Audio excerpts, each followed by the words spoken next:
Pogačar a-t-il gagné le Tour? Alors, dans un sens, j'ai envie de te dire oui, il l'a gagné, et dans un autre, peut-être pas. Parce que il y a eu des petits mots ou des petites phrases ou des attitudes qui laissent penser qu'il a encore besoin de se rassurer par rapport à Vingegaard. Et je suis pas loin de penser que peut-être, c'est qu'une toute petite hypothèse de ma part, et puis ils diront sûrement le contraire, mais il y avait un petit complexe qui s'installe ou qui s'installait entre Pogačar et Vingegaard. Je pense qu'il y avait un petit complexe Pogačar, aussi surprenant que ça puisse paraître. Je pense qu'ils avaient vraiment besoin de cette 4e étape pour faire un break. Ça, c'est quand même un break d'une petite minute. Alors certes, il s'est bien battu pour aller prendre les secondes des bonifs au sommet pour vraiment prendre quelques secondes.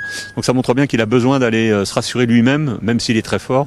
Il a quand même besoin d'un petit peu conjurer le sort qui est autour de lui par rapport à Vingegaard, parce que même s'il savait que Vingegaard serait sans doute diminué après sa terrible chute, il l'attendait peut-être pas quand même à ce niveau-là. Et Justement, surpris par Vingegaard d'être à ce niveau-là après ce qu'il a vécu. Bah alors après, était-il vraiment aussi atteint qu'il l'a dit? Ça, c'est aussi un autre sujet. Après, moi j'attends de voir comment ça va évoluer dans les prochaines étapes. On peut avoir deux scénarios. On peut avoir un scénario où Vingegaard, qui était sur le jus, s'éteint. On peut avoir un scénario où Vingegaard va crescendo et monte en puissance. Et on peut aussi avoir un autre phénomène, c'est que Vingegaard, mine de rien, même s'il a gagné le Tour d'Italie facilement, peut se retrouver avec des petites lacunes en 3e semaine. Donc tout ça fait que il y a peut-être de l'intérêt à regarder ce qui va se passer. Par contre, ce qui est sûr, c'est qu'il y a une équipe UAE extrêmement forte. Et si la course se déroule de manière limpide, je les vois bien à 2 ou 3 sur le podium à Paris côté UAE. C'est pas impossible. On discutait avec nos amis belges. Ils attendaient le test du Galibier pour Remco Evenepoel.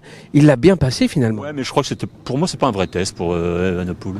C'est quoi le test? Le vrai test pour Evenepoel, c'est d'abord combien il va prendre dans le chrono, en temps sur ses adversaires. Et puis surtout, c'est l'enchaînement. Combien il va perdre ou combien il va prendre? Combien il va prendre en avance. Je pense qu'il peut gagner le chrono.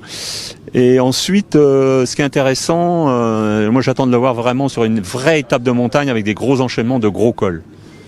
Et ça, c'était pas encore le cas vraiment hier. Hier, c'était deux deuxièmes KT et un hors KT avec des longues vallées. Mais il y a eu de la baston sur 4 ou 5 km dans la dernière montée seulement. Pour les gros, je parle. Finalement, on a la bagarre qu'on attendait.